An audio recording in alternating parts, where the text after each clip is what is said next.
Hello, thanks for tuning in.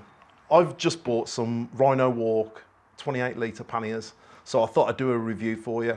My plan is I'm going to fit them onto the bike and then see what they're like with regards to how easy they are to fit to the Voge, whether or not they're going to be fit for purpose, and also I want to find out if they're actually waterproof, so we'll do that test a little bit later. So this is the box they come in. These are the 28 litre ones, so I know you can get, I think, a 48 litre one, but I didn't want them too big. We'll see what they're like. We'll see what they're like when we get them on. But let's get them out of the packet. There's no instructions that comes with it. You literally just get the, unless there's instructions inside, it's literally just the bags, and I expect this will be self-explanatory, hopefully. Let me show you a little bit closer.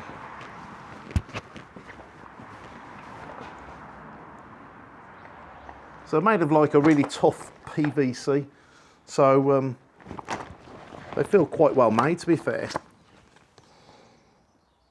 MT1428 is the number. But let's get them on the bike and let's see what they're like. There are no instructions that come with this with these bags, so it takes a little bit of figuring out, and there's a lot of straps, so it can be a little bit confusing. Well, it certainly was for me. So what I would advise is lay them out at the rear of the bike and decide how far apart you want them. Now, you won't really know until they're on the bike, but just give yourself a rough estimate. I found this is what's worked for me. Yeah, what I would advise, get them to the back of the bike so you can sort of see how they're going to go on.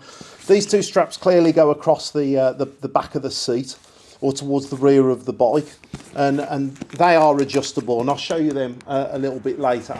And what I've also done for the purpose of this is just stuff some a hoodie in there and some rags and stuff, just to pack it out, because I find that's a little bit easier. How it attaches to the bike is you've got a front strap which will connect to the frame somewhere, and that'll secure it at the front. You've got a rear strap which basically loops onto the frame, onto the rail at the back of the bike, or another anchor point, and it's a bit like your rock strap, so it goes through on itself and then connects onto the bag. I'll show you how to do that shortly. And yeah, so you've got the front of the bag secured, the rear of the bag secured, and then these drape across the seat or the rear of the bike. So let's put it on now, and we'll attach those two straps, and then we'll go from there. Okay, so what I would suggest you do next is just put the rear strap on that I showed you earlier. As I say, it's just like a rock strap, right? And you'll see how that will be used shortly. Then plonk the bags on the back of the bike, roughly where you want them. So I'm just conscious where they're going to sit near the exhaust. So I can do some minor adjustments in a bit, but just for now, to show you how to set it up, to stick them on the bike. This is where we'll put them for now. If you want to widen these, you can open this Velcro and adjust that strap, which I'll show you how to do shortly. As I say, the first thing I want to do is show you how to get them onto the bike. So we've put the rear straps on. We've decided how far away, how far apart we want them, and then we've plonked them onto the bike, the rear of the bike, roughly where we want them to go. The next thing we need to do is to secure the front straps. Yeah, so the front straps come down around an anchor point and then back on themselves and connect onto this attachment here. Now, initially, I was going to put them through this part of the frame here, but there is loads of strap left because they're very long. I presume that's so it can fit any motorcycle. And also that was a bit too close for my liking, too close to the exhaust, and I was worried that it might burn. So I've decided to put it through this part here, which is just the frame, which allows the strap to be a little bit further away from the exhaust, only for another inch or so, but I think that helps. It's not rubbing on that that pipe there, the brake fluid there. It's not rubbing on that, and all I'm doing is I'm going to go back up and I'm going through this here. So let me see if I can get a zoom in on that. The strap goes into the back, out the front. There we go. They give you a little pointy part, which makes it a little bit easier. I just open that door and just pull down. Now, don't pull it too tight because you've got to secure the back. That's just to get you started. The next thing you've got to do is attach the rear straps. Now, initially, I was going to attach it to this side, but I felt that because I've got lots of strap and it would be dangling around and it wouldn't have as much purchase as doing opposite sides.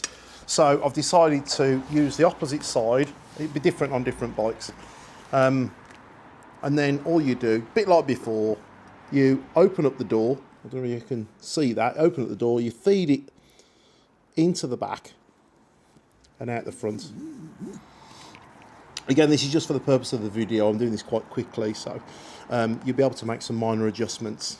So you pull that until it's fairly, you know, it's got some traction, some purchase. So the front strap's pulling against the rear strap, which holds it in position. So the next thing we need to do is we need to tidy this strap up. Now, it's up to you. Some people decide to cut them off if it's not going on another bike, but I don't like the thought of doing that, just in case. Well, I do know that I want to try and put these on the GS, so I'm not going to do that. What I tend to do is to go through this little sleeve, so make sure this is at the end, and then tie a knot to stop it going any further. So even if it slides up, it will only slide up to there, so it's out the way. But as I say, what you can do is just decide to cut it if you want to. Okay, so now we're going to do the left side. When I came back to this strap, I realised that I'd captured some wires there. So be very mindful of that. Make sure you don't catch any wires or pipes or anything for that matter. All you want to do is go around the frame or part of the frame. So once you've established that you're not catching anything, then feed that through, and again we're going to go through that catch at the back, and you can't quite see this, so you'll have to bear with me. This is the same one as before. We open the door and go through the hole. It's going over the rear foot peg there, but I'm not too worried about that because I don't even use that, and it's not catching on that wire at all. You'll notice here that it's sagging down a little bit, and that's because these straps need tightening up. So I said I'd show you how to adjust these, and that's exactly what we'll do now. So Velcro strip, just open that up, and you have got loads of play here. Look, there's ridiculous amount of play. What you need to do is just take up the slack to where you want it, and I want it about there, and you open this little catch here, and then you just pull it tight to where you want it, and then close that gap. Now, it is important that when you put it back in, you put it back in nice and neat. And the reason for that is if you don't, then it's really difficult to close this back up again. So you fold it over there, and then you fold that over. So it gets quite compact and you don't always catch it. Now we'll just go to the back. Just tidy these straps up. Again, you have got that protective sort of pad there.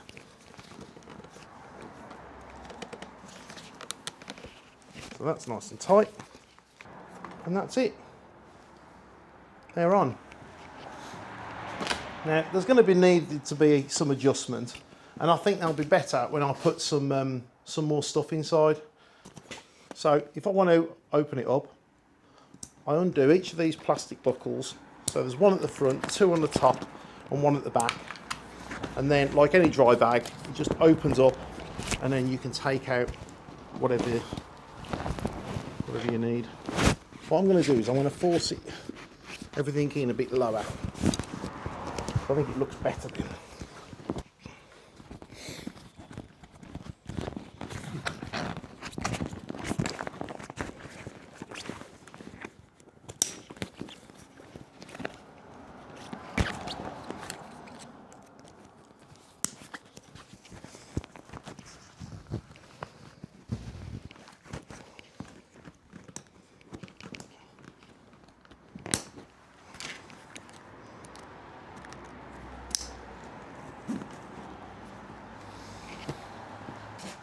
So there you go. Those are the Rhinowalk 28 litre panniers.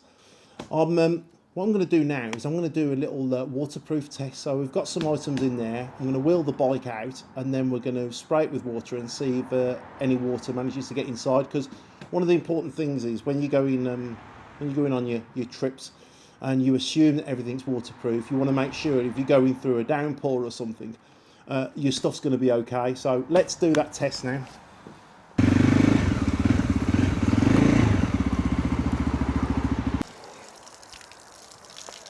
Right then.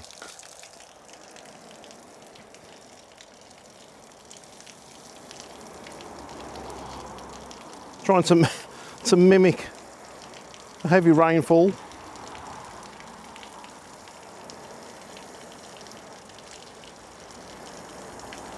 You can see straight away that it's dispersing all the water off it.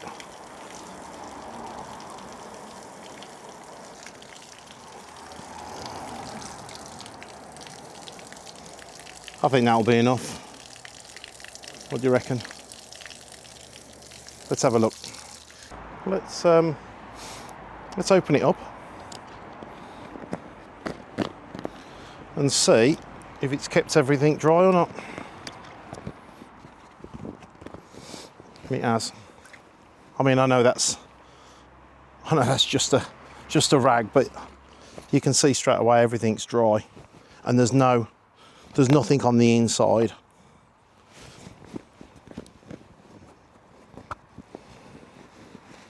And there's my hoodie that I've got to wear a bit later.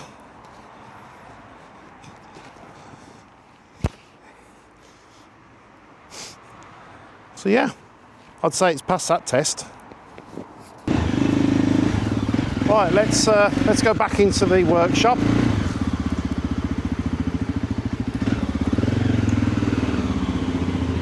So there you go, Rhinowalk 28 litre panniers.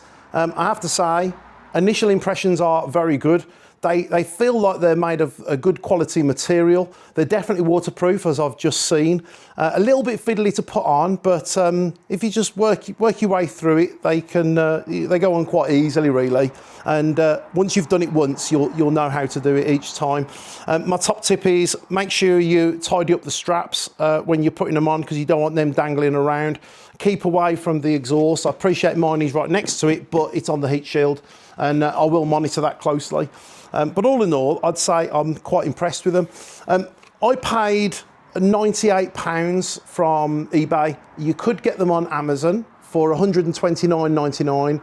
And on the other end of the spectrum, you could get them from AliExpress, and they're about 80 quid off AliExpress. But I feel a bit nervous when I order stuff off AliExpress, especially if it's over around the £100 mark. So yeah, I've decided to get them from eBay, and yeah, so far so good. The reason I've got the panniers is because I hinted about it last time. I'm looking to go moto camping. I want to take this on a few adventures, and I can't do it without getting the right luggage system. I don't want stack it up huge, but I need to be able to carry my essentials. On that, I am looking to purchase a tent and sleeping mattress and all that malarkey. So I'll take any advice and tips from you, please. If you've got any thoughts or top tips on that, then I'd really appreciate it. I will be looking at some tents in the near future, and again, you know, if you've got any tips on that, that'd be great. I hope that's been really useful for you. If it has, then hit the like button, and then that gives me an indication that I'm making the right videos. So yeah, all that's left to say is thank you very much for watching, and yeah, I'll see you on the next one. Ta-ra.